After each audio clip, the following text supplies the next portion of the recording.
बहुत सीरियस है। सपना किया वो तूने अपना की। हम अगर फंसेंगे तो आप थोड़ा सा निकलिएगा। गाने बजाने लगे कि परदेश जाके और सच से गाने तो हमारे फंसेगा, हम तो अलग रूट में जाएंगे। है जगह ताली बजा दीजिए। आ जाए था ताली बजाइए चलेगा जो बच्चा है तो बेजा बताए कि परदेश जाके भूला गई बच्चे कि कौन मजा राजा करम गीत में बाहर होना चाहिए। वो चूल्हा बेकार बजने में तान नहीं है, पेड़ बेकार बजने में छान नहीं है, और मेहरारू बेकार भी बजने में छाव नहीं थे और गाना बेकार बजाना में एक बार तो अपन मुंह से बोला तो वो गाना बेकार बजाना में नहीं थे। हाँ तोरा अरे हम भी बता जाए कि जब खुदा पर गाइला के बांध के परदेश चल गइल बा। पता कौन सोचिया रहा मतिया मार देला। सोचिया रहा मतिया मार देला जो हमके होली में बुला गई। एक खिला हुआ फूल काटा नहीं, एक खिला हुआ फूल काटा नहीं। ए बेटे सुनो और जल्दी हट के पूछ लो ये सपना वाली के दिल है तुम्हारे धर्म काटा नहीं। ये तो दिल से दिल लगा कर दो देखो, दिल से दिल लगा कर दो देखो। हाँ एक बार हमें अजमा कर दो देखो। हम तुम्हारे हैं तुम्हारे ही रहेंगे। अच्छा फिर बस मंदिर में जाकर क्रिया खिया कर दो। आसमान में चाना सितारा का बिछाना होता है, आसमान में चाना सितारा का बिछाना होता है। हम दोनों के आशियाना भी होता है। मस्त में देखते दूर से, नजदीक से देखने हाँ सच मेरा दिया तो चिता भी जला देना, दिया तो चिता भी जला देना। मेरी मैयत पर कफन न मिले तो अपना दुपट्टा उठा देना। लोग पूछेंगे कि शत्रुघ्न कैसे मर गया है तो मजबूरी में मोहब्बत बता देना। अरे प्यार करिए तो करिए दोस्तों, बहुत सोच समझ के करिए। प्यार करिए तो करिए दोस्तों, बहुत सोच समझ के करिए। फूल तो खिलना तो दोस्तों जमाना कोई खिलने नहीं देता। अच्छा फूल तो खिले तो दोस्तों जमाना कोई खिलने नहीं देता। करिए तो करिए बहुत सोच समझ के करिए। आए कि प्यार ऐसा काटा ले रहा था, प्यार ऐसा काटा ले रहा था, प्यार के जल से कभी जमानत भी नहीं होता। बस बस बस इतना मुठ बोला था। इधर ख्याल करिए, हम भी हैं, इधर हम भी हैं। खाली तीनों अपने में झगड़े थे। भाई दोनों तो अपने चक्की में हमें पीस रहे हैं। हाँ तो हाँ लेकिन जितना मोह सड़क में नहीं उतना मोह तुम्हारी बालों में है। जितना मोह सड़क में नहीं उतना मोह तुम्हारी बालों में है। और जितना रस जलेबी में नहीं उतना रस तुम्हारी गालों में। अरे तो तू गाल के चांदी अगर चांद से होगा तो सीता के क्या होगा? चांदी अगर चांद से होगी तो सीता को क्या होगा? और मोहब्बत एक से होगा तो हजारों के क्या होगा? एकदम खलबली मचल रहा है, बोल सकेला लेकिन मेहनत बहुत किया। ये राजा थे कैसे इधर पर अपना नजर पर घर कैसे गई? घर में तुमको बेटा रहा बेटी वो कोई याद काहे ना आई? रोने को कहतिया सपना दिखाओ बाबा परदेश जाके भूला गइला तो कि कौन मजा राजा हमरा में है। कोई बेसुर नहीं होइए बोली जी कि कौन मजा राजा हमरा में हर ना पइला।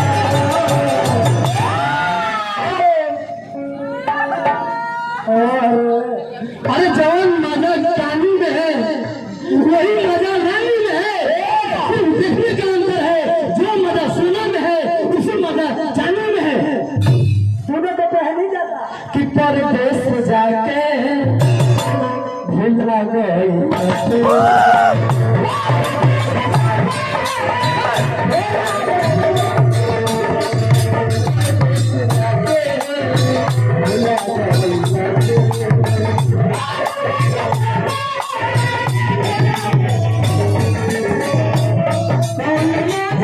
राजा हमरा में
गौर करेंगे,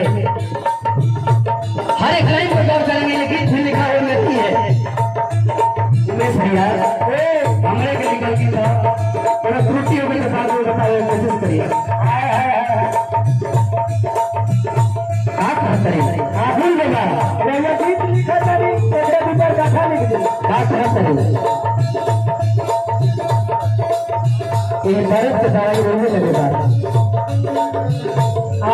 जैसे उन्हें फसल बनी है ये फर्स्ट पत्र है दवाई दुआ तरीके लेकिन ऐसा कहीं प्रदेश में रहे सिर्फ देखे हमारा गांव टोला वार्ड नंबर मुखिया सबसे सभी को चिढ़ाता हम चाहते हैं मुखिया जी के आवेदन दे कि हम लोगों को घर पास करा के एकदम तेरे वो कोई घर पास है कि शौचालय रूम पास है क्या कहते हैं हाँ मेरे बातें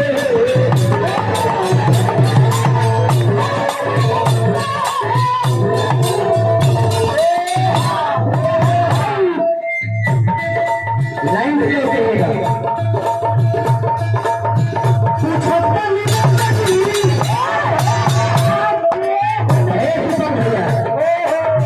भाई हो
याद ना है कैसे बोले भूल रही कि हे खावा कैसे जाके अरे खा गई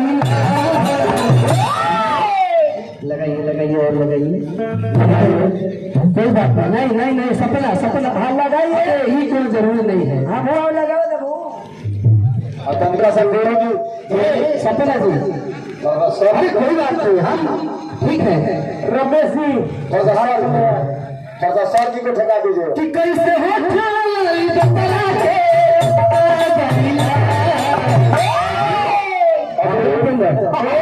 शर्म ना लगा तेरा बेटा भी याद नहीं आई मर्दा को सुन के फेरा में कि दिमाग गरम के सड़क खाली देखने पर गाड़ी चल ही जाती है जब सूरज खूबसूरत देखता है तो मन मचल ही जाती है। अब क्या करें मन से मजबूर है कुछ प्रॉब्लम है मन से मजबूर है हाँ तो तेरी भी आती है तो दिल में कुछ खल ही जाती है कि कैसे सपने से उठला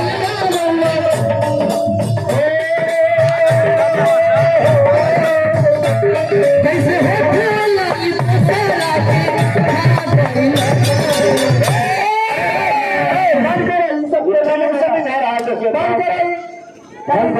सुन भगवान डूबू तो लगा जल्दी मैं शुरू कीजिए बहसवा बोला है भीतरी सम्मान के सबसे रहता है अरे वो लाइफा के डूबेला ही का अरे कमल के बाहर में घी पी के दिखाए कमल के भीतर में सब कुछ पीने की मन करता है कैसे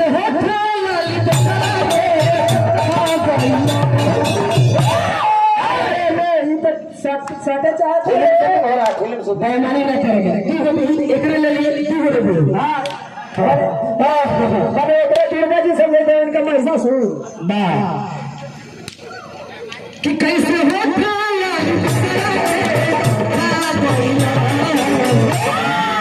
अपने देश जाके अब भुला गए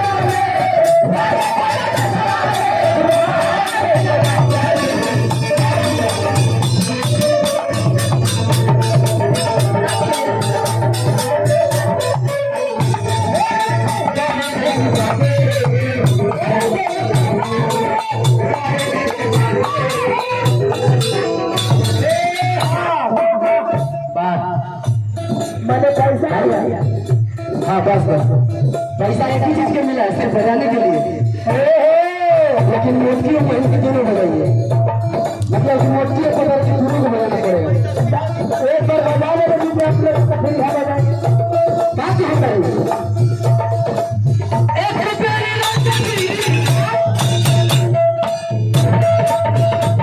गड़बड़ी में क्या रे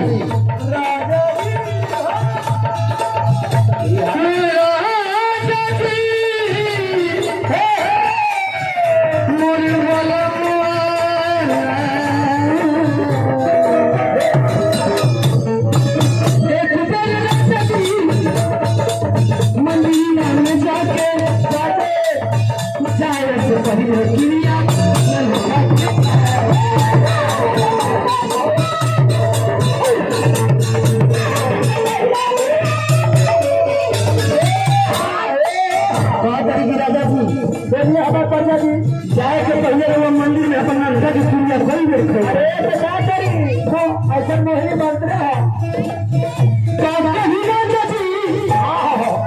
मंदिर में जाके जाए से पहले क्रिया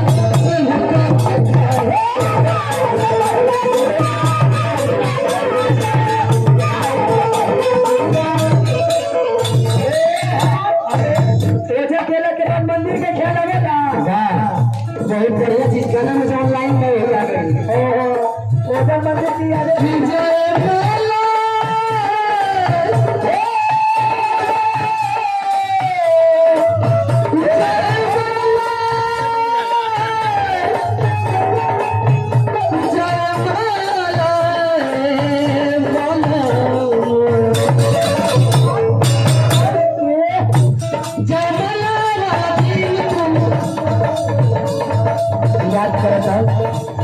याद करो अपना सामान पकड़िए अपना सामान पकड़िए हल्का हल्का याद करो पहले सामान तेरे दिया आगे पहले राती में भाग ले ले रहा काम करना क्रिया किया अरे रे रे आज के रात की दूसरा पढ़ाई ना ध्यान ना जाइए अरे ऐसे क्या करे तेरी है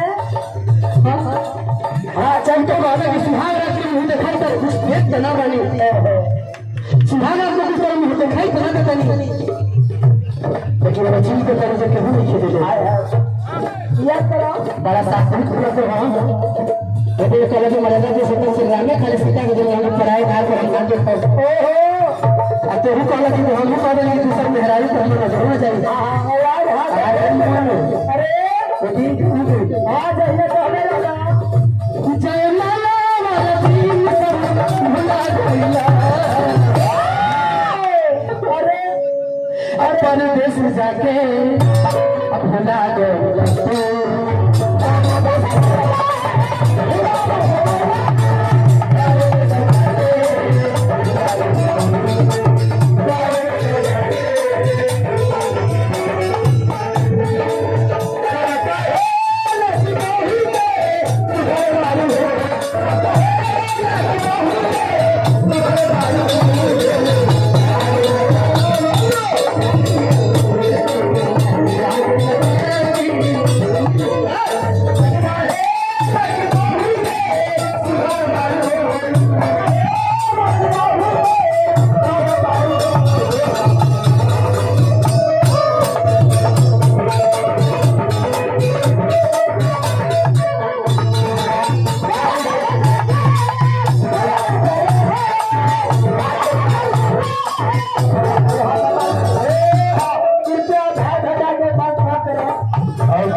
बना रखे बीच में लाना तार है। अरे रे तेरा घर में कैसा लगा रे? लास्ट भाग में कहा दिया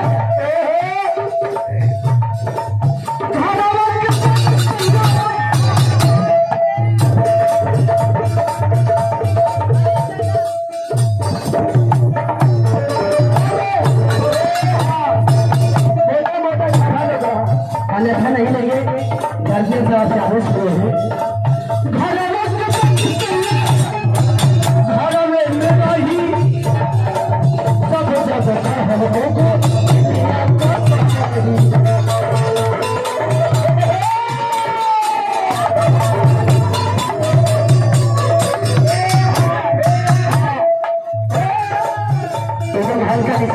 पैसा लगा के बजा नहीं रहे हैं, खाली पकड़े हाथ पकड़े। हाँ पकड़ के रखो। मेरे उन्हें कितने समझदार दिया बहुत दिया।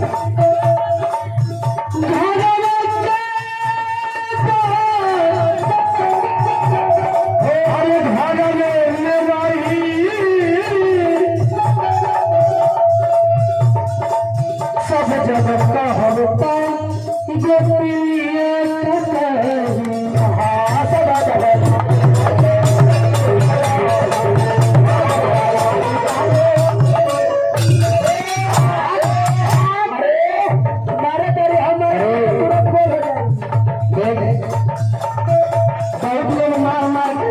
आजमा लिया मार नहीं पाता है। हाँ लेकिन मारो मारे ना हुआ आजमावे सावधान कर दो पहले एक बार।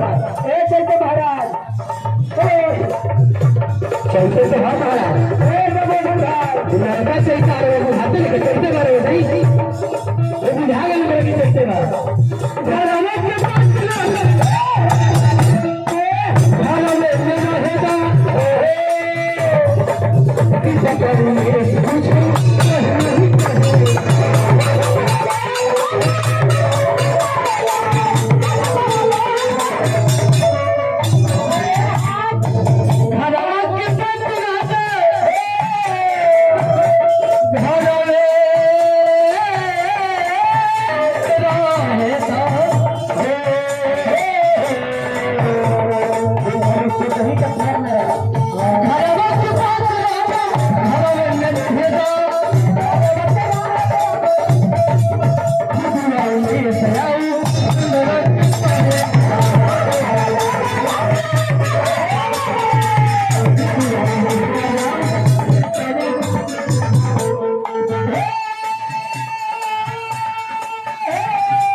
दूसर के रोड खेत में तार फाड़ कैसे धंसता आया कैसे कि खल गइल असूज मल गइल अरे फंस गइल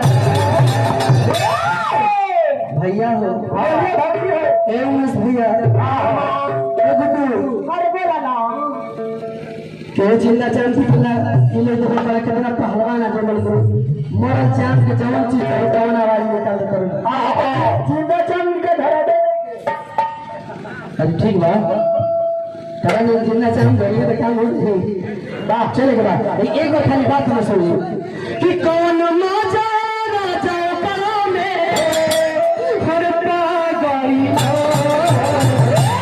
अरे रा भगवा कर देतवा कि कौन मजा राजा करो में हर पागल अब बाबू